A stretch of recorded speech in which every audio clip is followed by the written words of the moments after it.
A report by the American Association of University Women called Tech Savvy, Educating Girls in the New Computer Age indicates that women often have the wrong view of computing, which again leads to less women signing up as computer science majors on campus. And girls often receive inferior science and mathematics education as compared to the education of boys. So these are some comments out of the literature, out of the science education literature.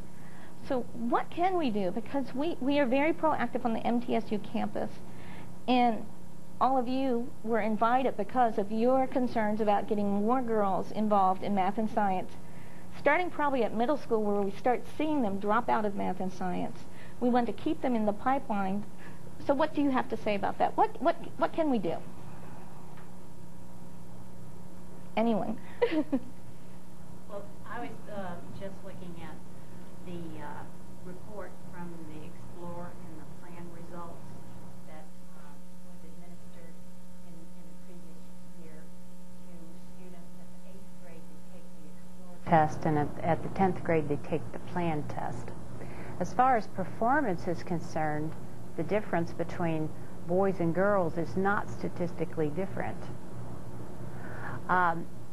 In my experience as a high school science teacher, I found that encouragement, a little encouragement, went a long way with girls, because girls tended to take things more seriously, to look at things in terms of long-term rewards, and the fellows kind of, I think, looked at things, not all of them, but some of them did look at things in terms of short-term rewards rather than long-term. But girls understood that if you wanted to get to a certain point or reach a certain goal, that there were things that you had to do to get there, and they were willing to do it. And I think that it's more encouragement.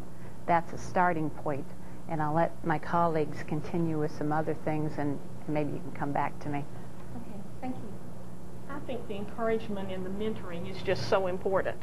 From some of the experiences I can remember, you know, in my lifetime, it's people that have just sought me out and given me encouragement, telling me, you know, you can do this, has just made all the difference in the world. And this would be helpful for boys who are having difficulty as well as girls.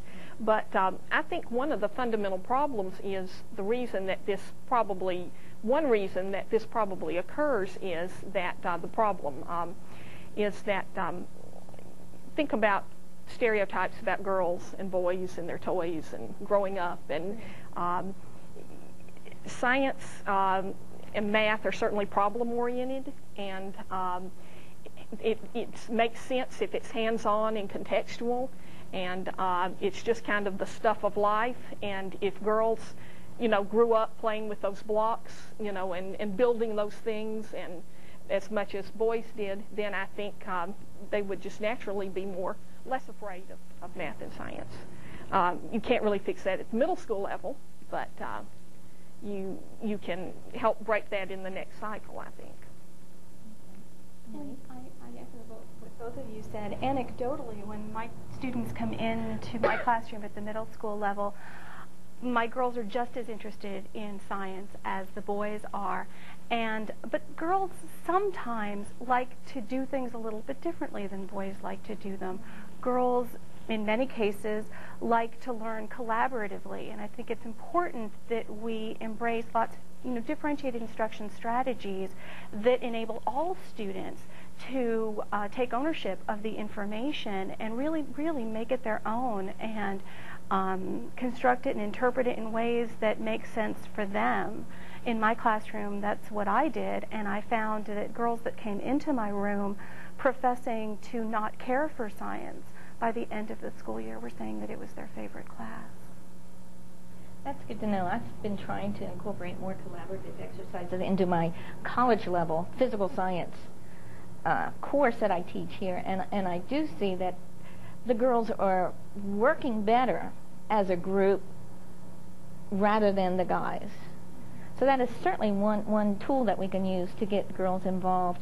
And the encouragement, I can see possibly that some of the print media might not lead to this encouragement, because I remember an article from the American Chemical Society where they were talking about chemistry kits for kids. And on all the chemistry kits, they had little boys.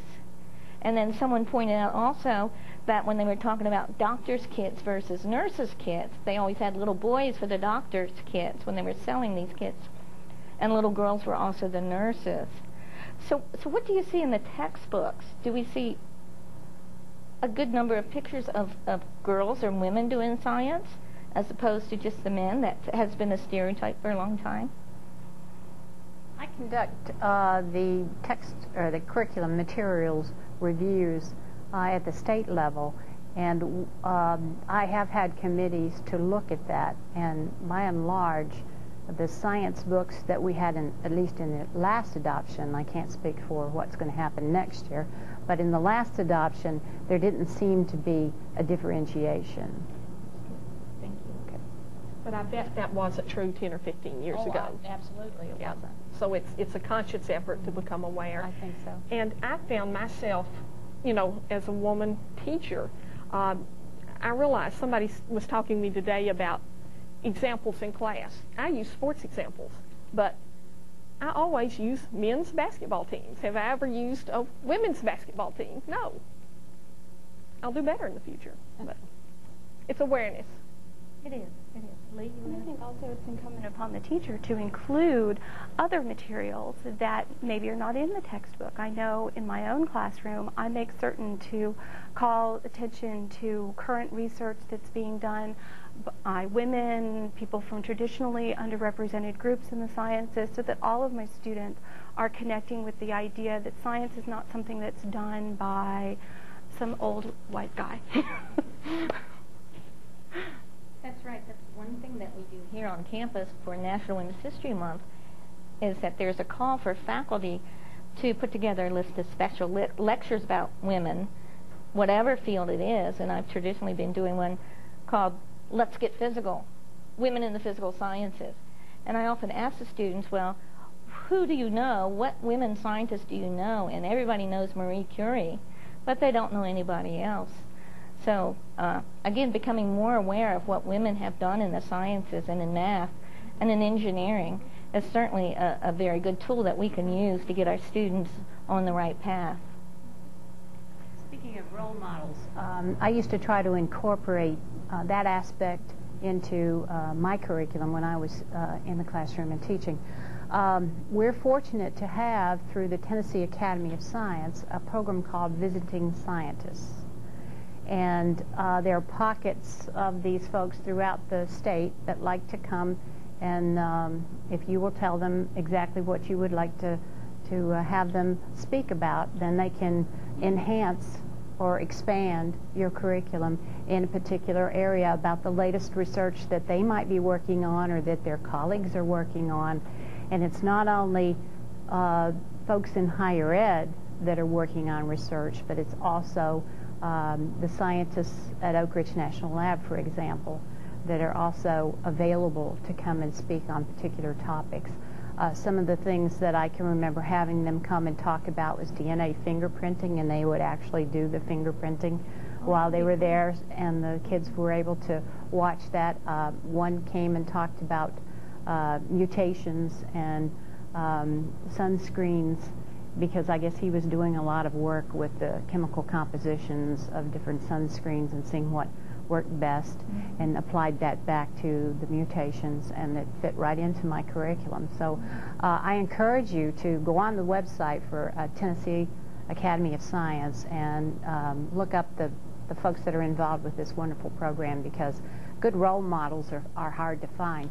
And sometimes they can be right in your own backyard. I lived in and worked in the Knoxville area, and one of the car dealerships there, I won't say which one, had as one of their service writers.